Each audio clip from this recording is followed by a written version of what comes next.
हमारे बाजार के साथियों, आज इस अहम मौके पर बाजार का गेम प्लान क्या रहेगा? पैनिक में आकर बेच मत जाएं। आज का दिन पैनिक के नाम रहा और अक्रॉस द बोर्ड आज बाजार में पैनिक देखा गया। इसकी बुनियादी वजह आप जानते हैं, खाम तेल की कीमतें जो कि 74-75 डॉलर्स की सतह पर पहुंची और उसके बाद पैनिक फैलने की वजह दुनिया के तमाम बाजारों में यूएस प्रेसिडेंट की आज की ताजा तरीन वो स्टेटमेंट है जहां पर उन्होंने कहा कि वो सीज फायर से निकल रहे हैं और अब बातचीत नहीं होगी ईरान के साथ, जबकि इसका असर दुनिया के तमाम शेयर बाजारों पर मनफी रहा। पाकिस्तान का शेयर बाजार भी इस लपेट में आया और उस खौफ ने आज बाजार को लपेट में लिए रखा।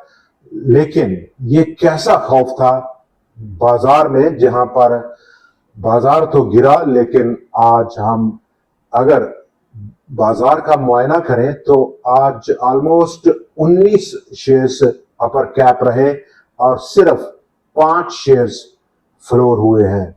ऐसे में ऑलमोस्ट 571 मिलियन शेयर्स का कारोबार हुआ विद इन 100x कंपोजिशन, यानी कि 57 करोड़ शेयर से तजावज किया आज का हुजम और बड़ा वॉल्यूम है, माल छोड़ा गया है। इस बड़े हुजम में अगर आप नंबर ऑफ ट्रेड्स टोटल बात करें तो 7,83,000 और 523 थी कल के मुकाबले में। और इसी असना में अब बाजार का रुझान क्या रहेगा, क्या ये खौफ है, कल क्या होगा? और आज की इस ताजा डेवलपमेंट के बाद जहां पर सीज फायर वायलेशन थी और उसके बाद बैक दोबारा से सीन पर बहाल हुए हैं यूएस प्रेसिडेंट। आपने जानते हैं, बखूबी जानते हैं, मार्च और अप्रैल 2 महीनों में उनकी जो स्टेटमेंट्स थी, डेली की स्टेटमेंट्स, उनका क्या असर था बाजारों पर, खाम तेल की कीमतों पर, सोने के भाव पर या फिर शेयर बाजार हों, तो काफी अरसे से इररेलेवेंट थे और आज की स्टेटमेंट के बाद फिर बाजारों के लिए रेलिवेंट हुए हैं। अब हर नजर उनकी ताजा तरीन स्टेटमेंट के बारे में जानना चाहेगी कि अब क्या स्टेटमेंट है। क्या कल तक जबकि बाजार खुलेगा 4,626 पॉइंट्स की कमी के बाद 1,81,629 पॉइंट्स की जो क्लोजिंग है, क्या वो बैक ट्रैक करेंगे अपनी स्टेटमेंट से, इस स्टेटमेंट से जहां पर उन्होंने कहा कि वो खुद जाती तौर पर निकलना चाहते हैं, निकले हैं इस सीजफायर से, जंग बंदी से। और दूसरे नंबर पर अगर ये सीजफायर वायलेशंस बढ़ती हैं तो उसका असर ऑयल की कीमत पर क्या होगा? क्या ईरान दोबारा से स्टेट ऑफ हॉर्मस को बंद कर देगा, नाकाबंदी कर देगा? उसका इम्पैक्ट काफी खराब है इंटरनेशनल क्रूड प्राइसेस को अगर हम लें। लेकिन आपके साथ हमारी फोरकास्ट रही थी अभी चंद दिन ही पहले क्रूड ऑयल की प्राइसेस को लेकर 70-68 डॉलर्स की सतह पर एक टेक्निकल रिवर्सल की, और ये बाउंस जो कि आज हमने देखा कल रात से, वो प्योरली टेक्निकल ग्राउंड्स है।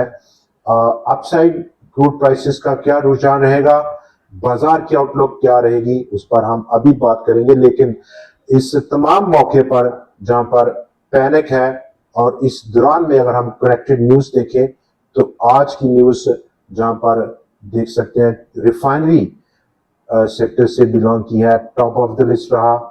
अपग्रेड पॉलिसी को कैबिनेट रवाना किया गया है और ये एक पॉजिटिव ट्रिगर था आज, जहां पर रिफाइनरीज और शुगर सेक्टर ने पॉजिटिव रुझान दिया, बाकी तमाम सेक्टर्स ने मनफी रुझान रहा।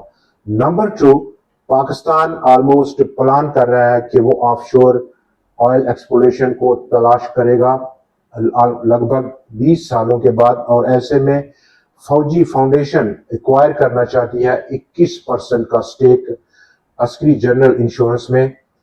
ऑलमोस्ट इस 51% का शेयर ट्रांसफर होगा फौजी फाउंडेशन को पाकिस्तान की आर्मी वेलफेयर ट्रस्ट से। इसकी कॉस्ट ऑलमोस्ट 17 रुपए 6 पैसे पर शेयर लगाई गई है इस ट्रांसफर की।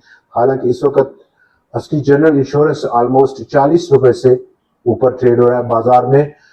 इस वक्त मौजूदा आर्मी वेलफेयर ट्रस्ट का होल्डिंग अस्की जनरल इंश्योरेंस में 60.23% की है, जिसमें से कि 51% का वो ट्रांसफर करेगा अपना स्टेक फौजी फाउंडेशंस को।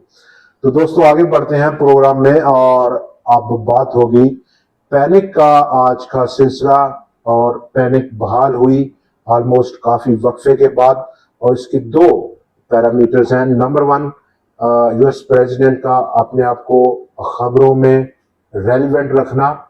दोबारा जब तक कि कल बाजार खुलेगा तो क्या एक नई स्टेटमेंट होगी उनकी, जहां पर वो दोबारा से सीज फायर को अपनाएंगे और एक पॉजिटिव ट्रिगर होगा। खाम तेल की कीमतें नीचे होंगी, दुनिया के बाजार ऊपर होंगे। बाजार एक पैनिक लेकर खुलेगा और वो पैनिक बाय का पैनिक होगा, खरीद लेने का पैनिक होगा, गैप अप ओपनिंग हो सकती है। नंबर 2 जो पॉसिबिलिटी है वो खाम तेल की कीमतें और डिपेंडेंट हैं ईरान का स्ट्रेट ऑफ हॉर्मुज का, जो इस वक्त का जो ब्लॉकेड है, क्या वो उसको ब्लॉक करेगा। तो ये काफी अंदेशे हैं अभी। देखते हैं कि कल तक क्या सिचुएशन रहती है जब हम दोबारा बाजार में लौट कर आएंगे कल सुबह। और ऐसे में 1,83,000 1,84,000 पॉइंट्स की रेंज, जो कि पहला और इब्तदाई सपोर्ट था, उसको ब्रेक डाउन किया बाजार ने। आज डाउन साइड ऑलमोस्ट 1,79,504 पॉइंट्स, जो कि दूसरा बड़ा सपोर्ट था, वहां से रिवर्सल भरा है, बाउंस बैक लिया बाजार ने। और ये बाउंस बैक कल, चूंकि जब हम बाजार में आएंगे तो जो पैनिक है वो काफी हद तक खत्म हो चुकी होगी। ऑलमोस्ट आज ओवरऑल बुरे बाजार का हुजम 1,84 करोड़ शेयर से तजावज किया, जो कि डे ऑन डे बेसिस पर ऑलमोस्ट 59% का इजाफा था। 75 अरब रुपए जिसकी मालियत थी, 7,83,523 नंबर ऑफ ट्रेड्स थी। और ताकत का तवाज़न डेफिनेटली आज बीएस के हाथ में था, चूंकि पैनिक थी। और रिटेन रखेगा बाजार 1,79,500 का सपोर्ट, जबकि इस तमाम माहौल में जहां पर पैनिक, लेकिन नंबर ऑफ कैप स्टॉक्स, उनकी रेशो बहुत ज्यादा है नंबर ऑफ फ्लोर के मुकाबले में। तो काफी अभी तक प्रीमेच्योर है कि इस तमाम सिचुएशन में, जो कि बाजार का आज का डाटा हमें बता रहा है, पैनिक में हुआ जाए और अपना माल इस पैनिक के नतीजे में छोड़ दिया जाए। इस दौरान में साइड बोर्ड आइटम्स एक टॉप फेवरेट एक्टिविटी का माहौल बना रही है, जहां पर आज अगर हम बात करें तो एक लंबी लिस्ट से हमने शॉर्ट लिस्ट की है। First equity Modaraba, stock number 1 BF Modaraba, hitech lubricants, Pakistan international container terminal, जो कि एक ब्रेक और मेक पॉइंट पर पहुंचा हुआ है, काफी क्रिटिकल पॉइंट है। ब्रेकआउट अगर होता है स्टॉक में तो डेफिनेटली एक अच्छा गेन देगा, और ये ब्रेकआउट बिल्कुल उसके दरवाजे पर पहुंचा। स्टॉक आज 51 रुपए 49 पैसे की क्लोजिंग है। ब्रेकआउट लेवल ऑलमोस्ट 52 रुपए की सतह का।